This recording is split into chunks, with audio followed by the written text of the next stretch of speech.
All right, Gary, what are we playing this week? Well, cool. You know how one way to randomize things is to shuffle cards. Oh, I mean, I'll take your word for it. Yeah. But I was thinking recently about how a lot of things can be shuffled, not just cards. Yeah, like two sandwiches together to make a bigger sandwich. Yeah. We shuffle a lot of, we have a lot of things that can be shuffled, but we don't shuffle. We shuffle off this mortal coil. Yes, we do that. And cards. That's really it. We'll shuffle and our CDs. tunes. Yeah. Yeah. But what if I, in food coloring, wrote the name of games on all of these Pringles and we shuffled the Pringles? Shuffle Prings? Okay. Yeah. Yeah. And just like Shuff whichever Pring. one. Shuff Pring. He's like my guru. Yeah. He's the one reasonable guy in Fox News. Shuff Pring. Yeah. Yeah. Okay. So, I mean, what is it? Just whichever one comes out on the top is the one we go with? Shuffle the Prings, cut the Prings, draw the Prings. Okay. And then once whatever game is on Pring is game podcast. Okay. All right. Well, I'll sit over here and I will wait until you ask me to cut the deck, to cut the Pring. Okay. Cut the can. Okay. Nope. It's a deck. Okay. It's a deck of Prings. Okay. Shuffling the Prings. Yeah. Most of those crunched. Yeah. No. Okay. Cut the there's Pring. just crumbs everywhere. Okay. Well, Yeah. I mean, yeah. I'll try and cut them. There's really only one that is still available. I'm doing it over a green bean casserole. So it's good. Since we're recording this day before Thanksgiving. So I'm waste not want nodding. Oh, yeah. Perfect. Okay. Yeah. I'll just grab the one that seems mostly intact here. Okay. And this is this just says Spud. Spud. Now Spud I can get into.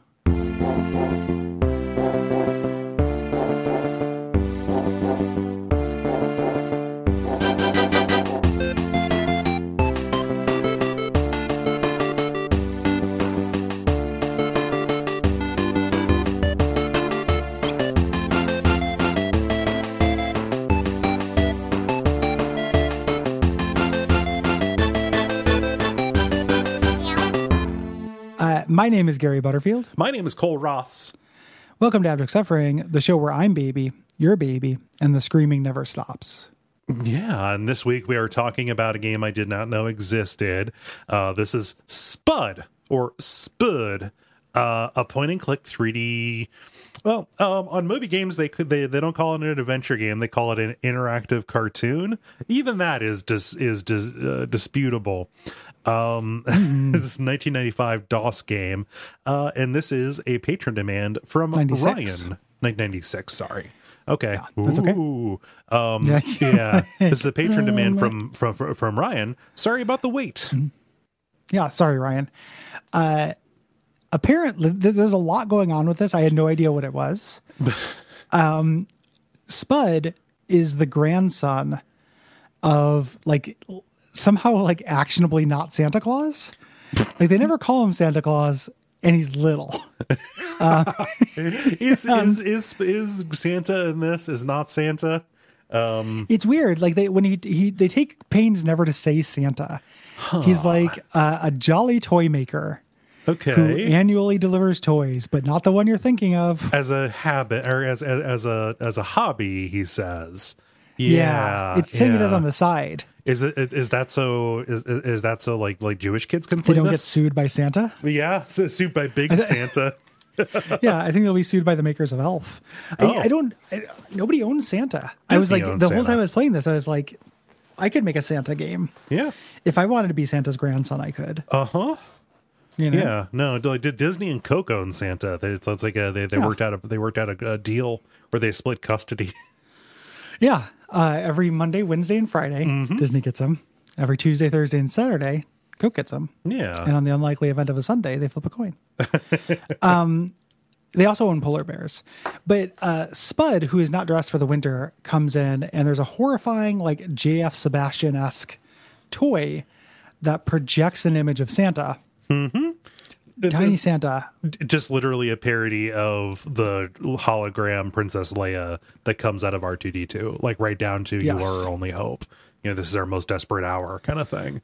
But yes. But then the elf says, in order to save your grandfather, you need to learn the mysteries of the cube. or something like that. I mean, my ears perk up. Yeah. It's like, I know there'd be cube mysteries. Yeah. He jumps into the cube, you jump into the cube, and then now you're doing like first person exploration in a house. Yeah. And I was like, I have no goals. What do I do? Immediately, the first room I went into is the bathroom. Okay. Yeah. The bathroom. We need to camp out on this bathroom for just like a second. What happens in the bathroom, Gary? Well, you go in. To your right, there's a bathtub and a toilet. But to your left, there's Donder. And Donder is one of the reindeer. But this is like how to describe how they do the reindeer in this, and then also the fact that she's sexy and Spud is horny for her. They're human, like they're humanoid reindeer. They're like minotaurs, but with reindeer heads. Yeah. Kinda. Yeah. And like Donner is specifically like very statuesque. We only ever see her from behind, and it's through like But boy, do we see her from behind. Yeah. Like so it's and herein lies like one of the main let's say tensions and contradictions within Spud. Because, like, you look at Spud and you think, okay, this is a kid's game. But then, like, immediately you can stumble upon something for daddy, which is statuesque reindeer human ass. What daddy? Like, this is something for a very specific daddy. Yeah. Well, specific daddies. Specific daddies Donder, have been suffering in silence for long enough. They will not be erased by you, Gary. Donder has the body of, like, Brienne of Tarth from Game of Thrones or something. Like, extremely, like strong. Uh-huh. You know, and just tough and tall, and just kind of shaking back and forth, shaking her proverbial tail feather. And Spud is like, Donder, nice, or something like that. What does he say? I couldn't tell because the audio was very heavily compressed. Yeah, he definitely exudes a horny moan of some kind. Yeah, he's like, Donder. It's like, ooh, that ass. Yeah. Break me off a piece of that reindeer. Yeah. You know, it's real weird.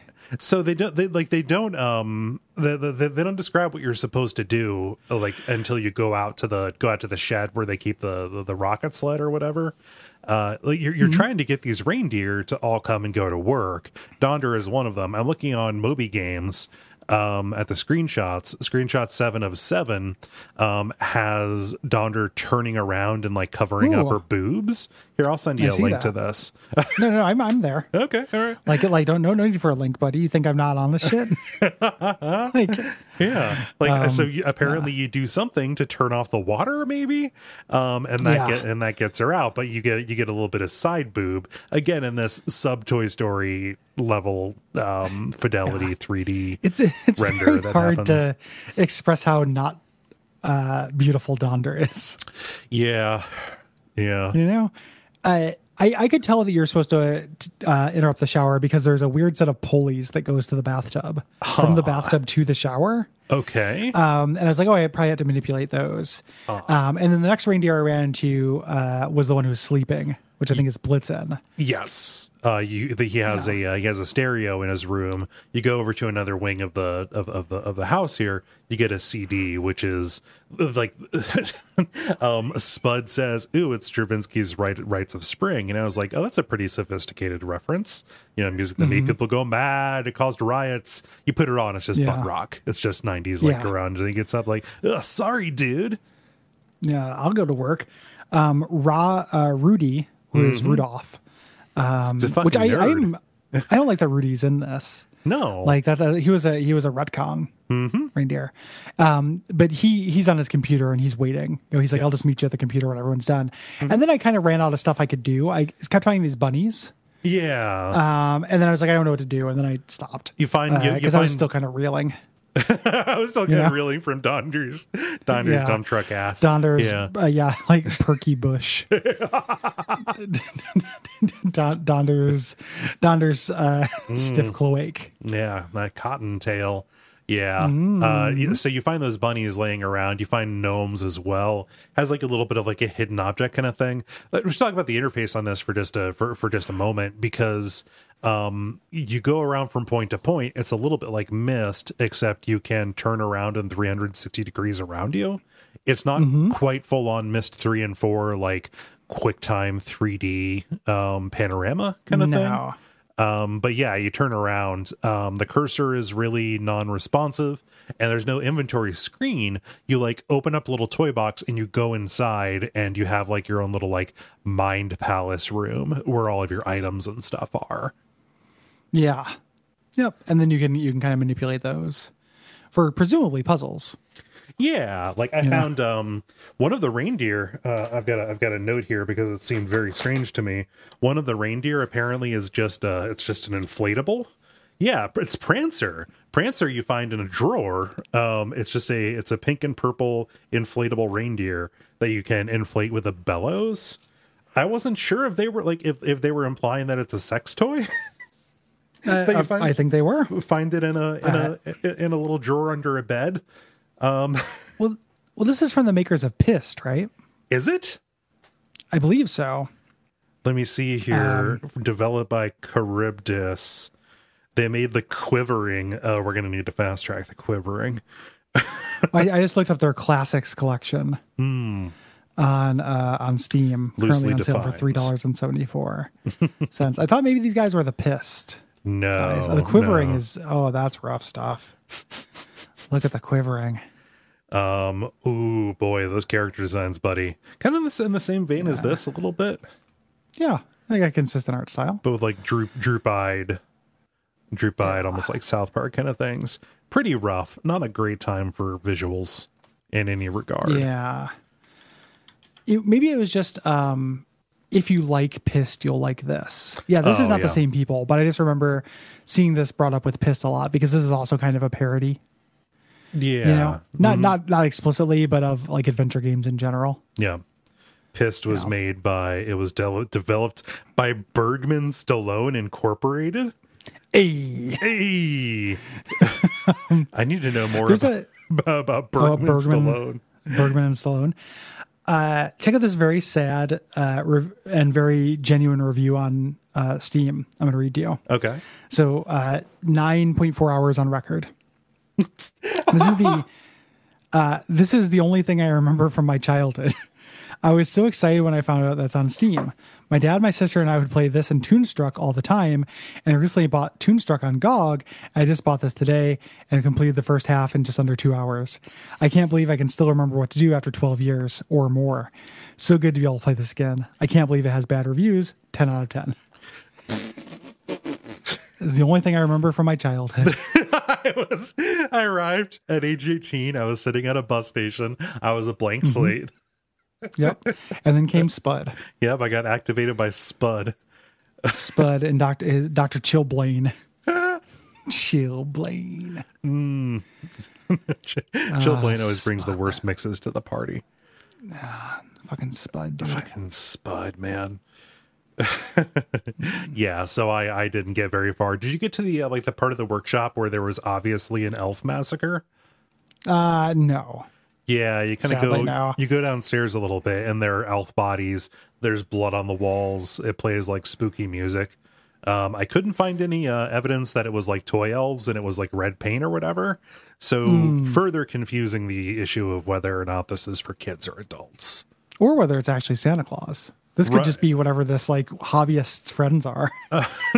You know, like have you ever thought about how there's nothing to stop you from like giving everyone a gift every year? I mean, like if you wanted to, like anybody could just become Santa Claus. Yeah. Like, I mean, if you had enough money and stuff, like let's say, you know, you have a lot of money, you could just be Santa Claus. You could like if you wanted to, yeah. Yeah. Like it would take more than a night. You wouldn't have access to his magical powers. But you could be Santa Claus if you wanted to, Cole. Yeah. I was about to go and do some math and just say like, hey, Jeff Bezos, if we divided his money by the population, like how valuable of a gift could he give everybody? But then I just realized, oh, that's actually something that I would do outside of a comedy show, and it would be something I would do to make myself and others sad. So I'm not going to do that. Make yourself angry. Yeah. That good anger. I think that like the hard part is not sourcing the toys. You know, if you decide not to make them yourself, you know, doing the whole me being a kid and believing that the same elves who carved, all I ever saw them make was carved wooden horses, and then like, oh, they're gonna make you a Game Boy, son.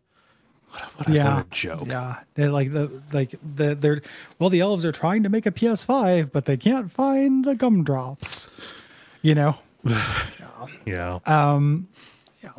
But yeah, you should consider becoming Santa Claus. Yeah. Have you thought about that as like a purpose? Me? Yeah. I think my purpose is to make these shows with you and the people we make shows with. Fucking sad, dude. You gotta aim slightly higher to like a Saint Nicholas kind of level. I'm making it. So all of a sudden, I need to give something to everybody. It's not give everybody a lump of coal. I just fly, like give everybody a lump of coal by flying above a population center and detonating myself with leprosy. Yeah. Yeah. Just, I wasn't aware that you were gonna eventually start holding me to this high of a standard. Like it's not like I'm saying you're the Easter Bunny. It's not that high. Like I'm not trying to tell you to become a tooth fairy. I don't need to like die for everybody's sins. Yeah, it's mostly like a logistical problem. Like well, you don't like to drive either. Yeah, that's true. I really don't like doing that. I don't like flying. I don't like leaving the house really. So I'd have to like pay a bunch of people to do it. It'd be a big day for USPS. Yes. The day that you decide to become Par Noel. Mm-hmm. As opposed to this game, which is like just Santa Claus. Yeah. I thought it at the beginning of the episode, and I was looking for an excuse to say that. So no, I'm glad you got it. Mm-hmm. It's just a guy, and this looks like Santa. It's just a dude.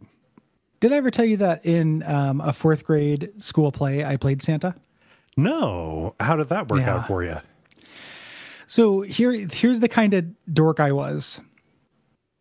So they had me do it because I was a fat kid.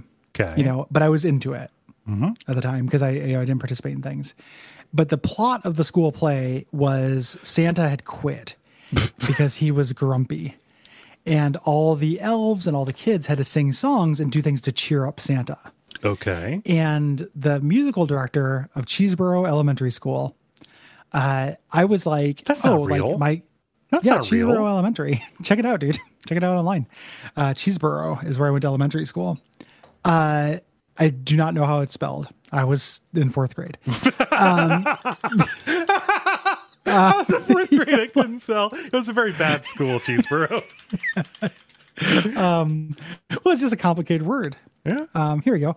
It's been closed down for a little while. Here on the Daily Chronicle, my education provider may use D428 Cheeseboro Elementary building, so it may make it repurposed. But anyway, in my mind, I was like, okay, my motivation is that I am Santa and I'm grumpy, so I shouldn't be singing these songs. Like everybody sings because it's music class in fourth grade. Yeah. But I was like, I shouldn't, my character is I don't sing, but the musical person insisted that I did. Like all the kids have to sing. So I had to like stand up and do all these little moves and like pretend to hold my nose and like wave my arms around and do the song thing. I mean, even though I was character... Santa, even though it was for me. Yeah. Huh. So you were the main character of the musical, and you were pulling Miss Sanders to the side and saying, I don't think I would do any of this. Yeah. Yeah. Okay. I was like, why is Santa, I had a conception of acting at that age where I could be like, why is Santa singing the song to himself? Your conception of acting was to question the script.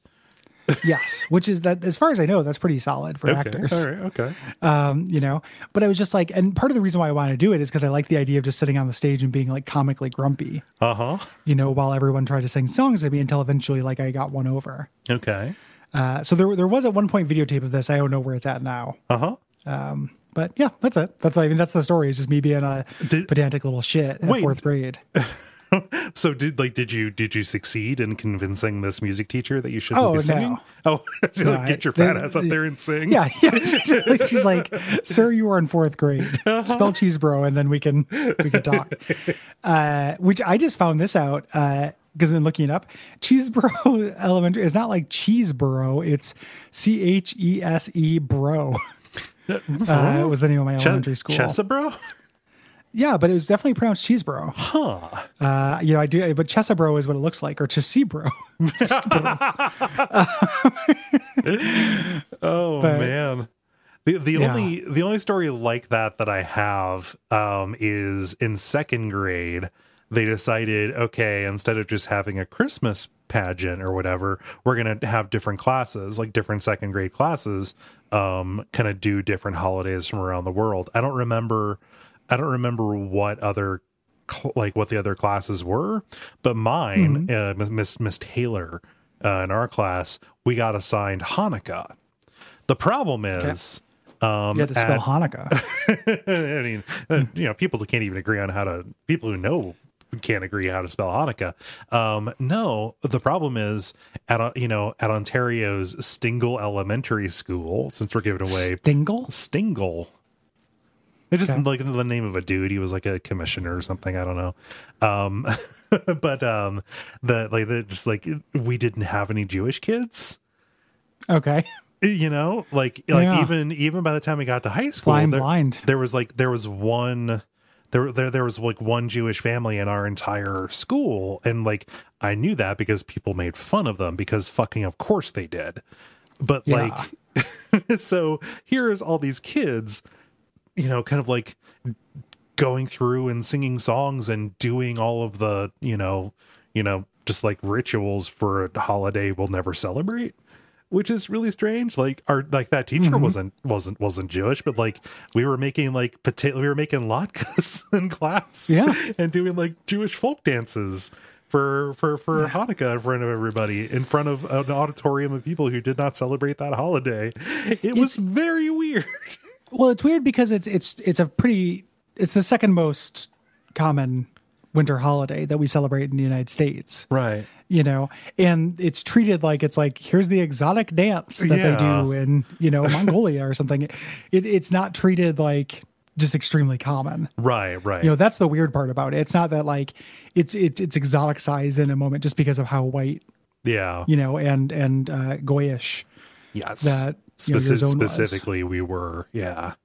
It was just that's always stuck with me, and like I'm happy I know that stuff, but I feel like I learned more about these holidays and about Judaism in general at that time from like the Rugrats than I did from like, oh, so we're eating potato pancakes in class today. Cool. All right. Yeah. I'm not internalizing any of this. This is just strange to me.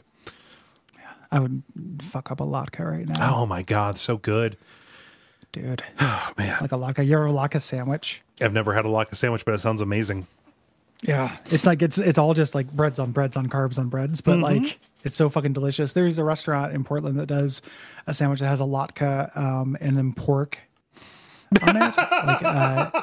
That's incredible. The idea of a latke pork sandwich is amazing to me. It's like a pork tenderloin and then like a latke, like a potato pancake kind of thing. Mm-hmm.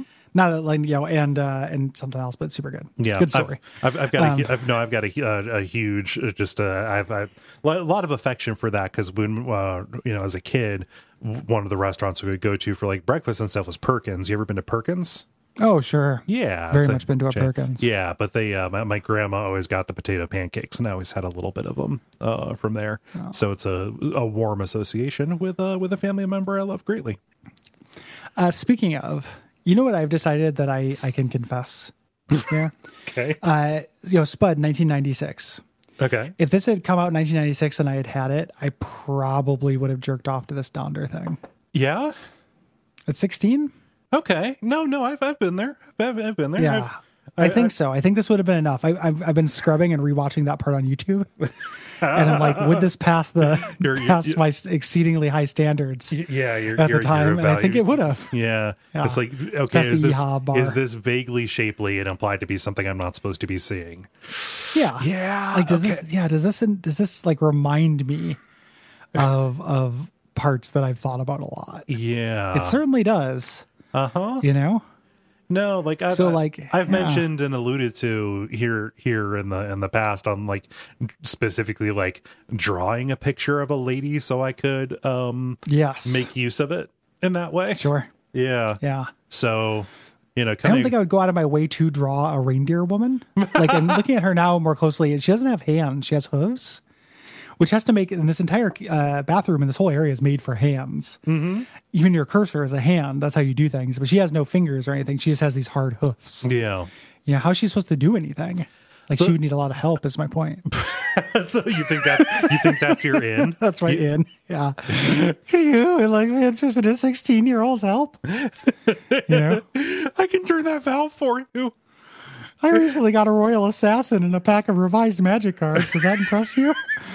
A lady. If you need help washing your back, I'll do it. Yeah, that's something I've seen on TV. Yeah. But yeah, it looks like she needs a lot of help, is my point. And that's what you want is dependency. Yeah. Yeah. You want her to need you around. Just being 16 years old and fantasizing about saving Donder's life. So then she would fall in love with me. And Yeah. we'd have horrible, hideous kids. Well, of course. Fucking quarter. Like, you know, quarter reindeer. You know, just weird mutants. Yeah. Yeah. I was about to ask something horrifying. Do you think they come out with the antlers? But then, of course, they fucking don't. Ooh. They grow them over. Like, I know how deer work. Yeah. Well, I mean, perhaps the addition of human sperm might do something to the DNA. Oh, but yeah. Well, if anything, it would slow down the development. Deer antlerification. Yeah, deer mature very quickly. Like, I mean, even baby deer, they're up and walking around pretty much right away once they drop out. It's real weird. Yeah, it's like, let's go. Where's the party? But my kids with Donder, that I would have my sons and daughters, sons and would Donders. and Donders would take maybe 6 months to start walking around, like split the difference. Mm-hmm. They also have shorter lifespans, which would be really tough on me, which leads me to believe that I might have already done this and they've all died and I've just forgotten about it. Oh, and the grief? Yeah. Have you thought about that? Like if I did this at 16 during this scenario, like I could have impregnated Donder. Donder could have had my litter. Okay. And then they could have grown to their like half lifespans, from being part reindeer. Right. Reindeer don't live that long. And then I forgot about it because I was just very sad to mourn a son after I was already a widower. After the war on Christmas. And then, so this science fiction could be science fact. Yeah, no, absolutely. I mean, you could have repressed it because of the trauma. I mean, shit, dude. How else are you going to get back out there? No, that makes perfect sense. Well, I mean, you lost one of them because you decided to go taking him for a walk in the woods. That's just asking to get her head blown up with 22. That's what he told the courts. Somebody was sick of paying deer support. Fawn support, please. Fawn support. Yes, dear. Reindeer only live like 15 to 18 years, so like, and I was like, once you're 18, you're out. It was harsh with my son's cycle of violence. Yeah. Well, 15, 18 years. Wow. Yeah. What brief candles they are. I never think about deer living a life. I pretty much mostly most of the thought that I give to deer, outside of wondering whether or not I would have jerked it to an anthropomorphic one, most of it ends up being like, am I going to hit that with my car or not? Sure. Yeah. Like, do I want to? Do I want to do it later? No. Just most of the time when you hit a deer, it's not because they're out on the road. It's because they're standing at the side of the road and they can't decide if they want to go or not. So you're rolling up and you slow down because you don't want to hit them. And then, okay, which one of us is going to go first? And then they run directly into your car. Like that. Yeah. That is how an awful lot of getting hit by a deer works, or hitting a deer works. Yeah, it sucks hitting a deer. Yep. Especially ones that you raised yourself. Especially when that deer turns out to be a plumber named Steve. In the cradle and silver spoon. I remember I don't drive now, and I've always been very nervous about driving. But every once in a while, I used to go with Brayton. We played D&D at a friend of his house, and sometimes Brayton would drive me out there and then drive me back to DeKalb. It was very nice of him. But sometimes he didn't want to, so I would drive out there. It was in the suburbs, and I had to drive along the highway. It's like dark, like kind of county highway, where reindeer would run next to the car. And it was absolutely terrifying. I just kept thinking they were going to like dive in front of the car. Was it actual Was it actual reindeer? Because those are fucking gigantic. I guess it might have just been a regular deer. Just an actual. Okay, yeah. It was dark, but it was very scary. So, yeah, I also have that fear. Yeah, it sucks.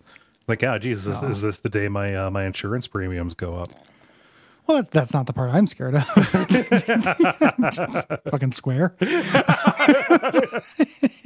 What are you afraid of? Getting in a car accident? Yeah, getting really hurt. And also killing a beautiful creature. Whatever. There's too many of them anyway. Yeah. Okay. What? That's the Ohioan in you talking. Well, no, they just they starve. There's too many of them. Like they overbreed. Yeah. So we had to hit them with the cars? No. You have to, have like a department of the government that like goes and takes care of them, issues licenses and stuff. It takes care of them. Yeah, no, like deer hunting. Like you do that to keep the population down. Monster. I don't do it. Okay, good. Yeah, I have to quit the podcast in disgust. No. You ever play Deer Avenger? Deer Avenger, no. Published by Simon and Schuster Interactive. It's a PC game. I don't know if we're going to be able to, like, if we would be able to work with it. But the idea is this came out kind of at the height of deer hunting games being released on the PC. Okay. There are 4 of these. Yes, there are. This is a comedy game that is you as the deer, as Bambo the deer, which is really funny to me, hunting hunters. These different rednecks with different kind of abilities and stuff. I remember playing this at a friend's house, and he thought it was the funniest fucking thing in the entire world. And for me, it was like, it's cute. It's cute. Yeah, this is like some grandma got ran over by a reindeer stuff too. Yes. Yeah. I speaking of Bambo, last night on the 3DS or the Nintendo Switch eShop, I bought a game, a stealth game called Roomba First Blood, where you play a Roomba that has to stealthily clean up a house. What? Do you remember Roomba Detective Force? I do. That we came up with? Yeah. So like somebody made a video game where the Roomba has to clean without getting caught. Okay. I haven't played it yet. I know that kind of ruins the story. I was going to ask if it was good. It was $2, so it's it doesn't really matter. It really just needs to be $2 worth of good. Roomba, yeah, and the name is like $2 worth of good. Right. But yeah, I was like, oh, Roomba. Why didn't we come up with Roomba when we were doing? I don't know. Roomba Crimes Unit. Wait, no, I didn't mean to click on a video. Wait, shit. No, okay, we're good. We're good. Yeah. Oh, it is on Steam as well. Huh. Very positive. This actually looks kind of fun. Yeah, it looks awesome. It's a top-down stealth action game where you have to vacuum. Huh. And you're cleaning up after like crime scenes? Mm-hmm. Your verbs are suck, hack mode, sneak, and honk. Yeah. Yeah. Looks incredible. Yeah. No, shit, dude. I'm going to play that. Normally $5. I'm fascinated. Yes. So I'm compelled. Made by the same people who did Screen Cheat. Oh, yeah. That's cool. Yeah. That's cool. This might be about all I have to say about Spud, though. Yeah. It's definitely something else. Yeah. Big Spud. I think we should probably try to do Deer Avenger at some point. That looks pretty incredible. And there are 4 of them. Yes. Well, we can try and get it to work. Maybe it might be like that might be distributed as like a Windows 98 kind of thing that you can run in. I'll do some work on it. I'll try and figure it out. We'll do the quadrology. There's ways. So there's Deer Avenger 2, Deer in the City, Deer Avenger 3D, Open Season, and Deer Avenger 4, The Rednecks Strike Back. Yeah. Huh. Do not want those rednecks to strike back. No. They should be out there working good jobs with dignity. Yeah. Let's bring the coal miners back to the rednecks so they don't have to fight the deer.